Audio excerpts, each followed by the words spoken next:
I guess this confirms that Gunko is a lot older than she looks. Hello everyone, how's it going? This week we have another great chapter of One Piece. But before we begin, make sure to like the video and subscribe to my channel. Now without further ado, let's get right into it. This week, instead of a cover page, we have a color spread. And this is a really great and vibrant color spread, where we see the Straw Hats playing on some rooftops with some flying penguins. Now let's move on to the main chapter.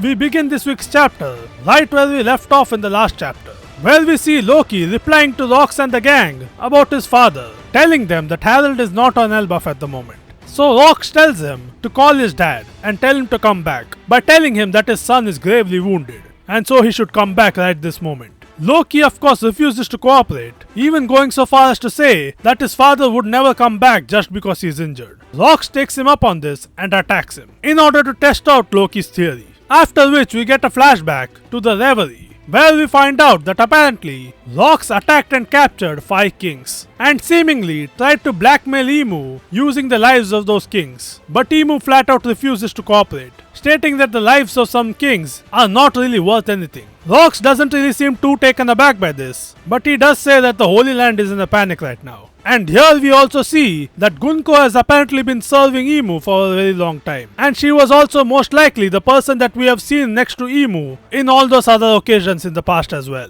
And we also find out that Rocks was apparently a worshipper of Davy Jones. And by extension, I am guessing this also applies to Blackbeard. We also find out that Rocks knew that he was not capable of doing anything to Imu. And as a result, he chose to just leave. But not before warning Imu that he will be back. And just as Rocks is fleeing from Marijoa, he runs into Harold, who is also fleeing after having infiltrated as well. And apparently while he was fleeing was when he took out the Admiral that we were told he had killed in the last chapter. Here we see that apparently when Rocks and Harold ran into each other, they actually attacked each other, because Harold figured out that Rocks was the one who kidnapped the 5 kings that he was being accused of kidnapping, and he had no intention of being the fall guy. So he decides to capture Rocks in order to clear his own name. And here we find out that apparently when Rocks and Harold clashed, it eradicated any sign of other people within 5 kilometers of them. Although, interestingly, we don't really get a scene of the sky splitting in this instant.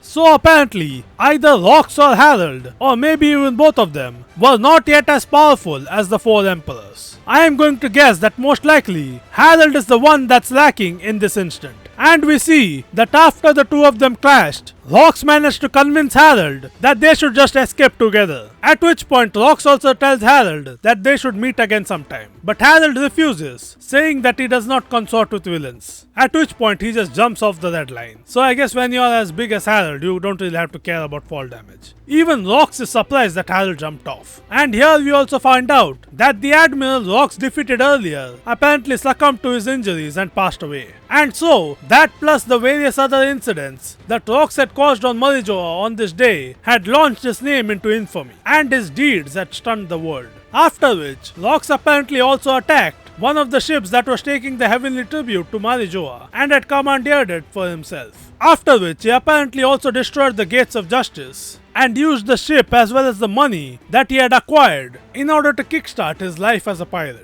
After which, he started using the Davy Back fights in order to acquire more and more crewmates. And that is how he ended up with such a motley assembly of crewmates. And apparently by the time they headed to Elbaf, they didn't even yet have their own flag. And now we cut back to Elbaf, where we see that apparently Harold has returned from his expedition after finding out that Loki was injured. And Loki is of course surprised by this development, because he did not believe that his father actually loved him. In fact, even at this moment, he tries to convince himself that his father just returned by coincidence. After which, Harold goes and greets Rocks and his crew, and Rocks tells Harold to join him, telling him that the world government is not going to listen to him anyway, so he should join up with him and take out the world government together. Harold of course refuses, because he wishes for coexistence and peace between races. And he also tells Rocks that if he was to team up with him, then all of his allied nations would most likely lose all faith in Elbaf. But then Rocks tells him that Elbaf is a nation of almighty warriors, and that they should just smash anything they don't like into bits. But then Harold tells him that that is just ancient history,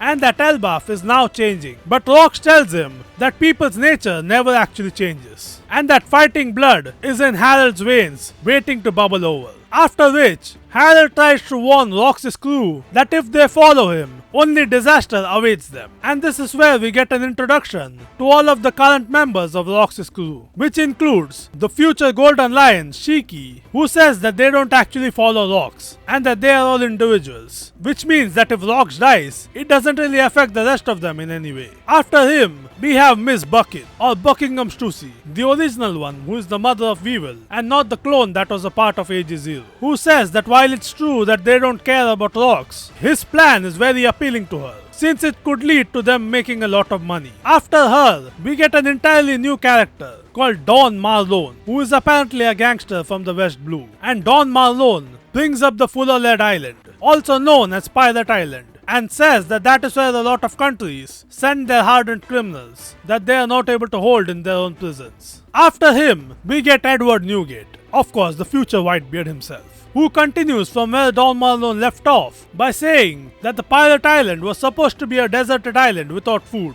where the damned simply waited to die. And after that, we get the pirate guru, Wang Zhi, who of course, as we know, went on to take over the Pirate Island after Rocks. Wang Zhi continues where Whitebeard left off and says that in recent years, the people on the Pirate Island have survived and built up a settlement, and raises the question about how that could have possibly happened. After which, we get another new character, namely the pirate smuggler Ganzui, who continues where Wang Zhi left off and states that apparently there was a gold lode under the Pirate Island, and when the criminal underworld found out about it, they rushed to help mine it. And as a result, the prisoners that were already there made themselves a fortune, which of course made the government really mad. Rocks then continues by saying that the island is crawling with vicious criminals who will rob you blind if you so much as get near it. And he continues by stating that apparently he has made a deal with the government by offering to get the Pirate Island back in exchange for a monetary reward. But of course, as we find out,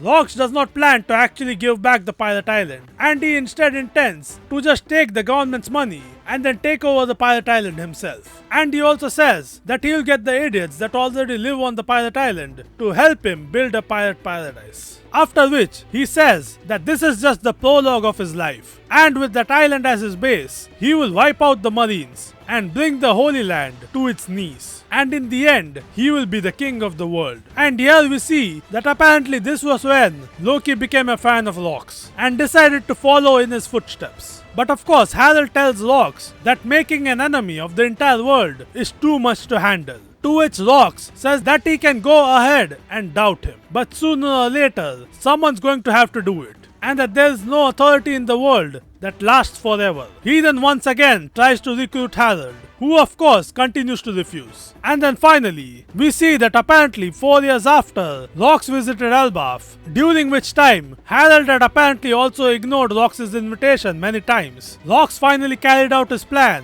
and the formidable lineup that joined him caused the world to quake with terror. And that's how the chapter ends. All in all, this was a really great chapter, where we found out a lot of interesting information about Rocks, as well as his crew, such as the fact that Rocks was apparently able to kidnap 5 kings of the world by himself, and was seemingly using them to threaten Imu in some way, but that didn't end up working. And we also see that apparently Rocks was able to just sneak into Imu's chambers as and when he wanted to. We also got a confirmation that Gunko has been alive for a very long time, and that she is most likely the cloaked person that we always see next to Imu. We also found out that apparently Rocks is a worshipper of Davy Jones and was a frequent participant in Davy Back fights. We also found out just how Harold and Rocks met each other, and we also got to see a conqueror's haki clash between them. And we also found out how many members Rocks had by the time he visited Elbaf, as well as the fact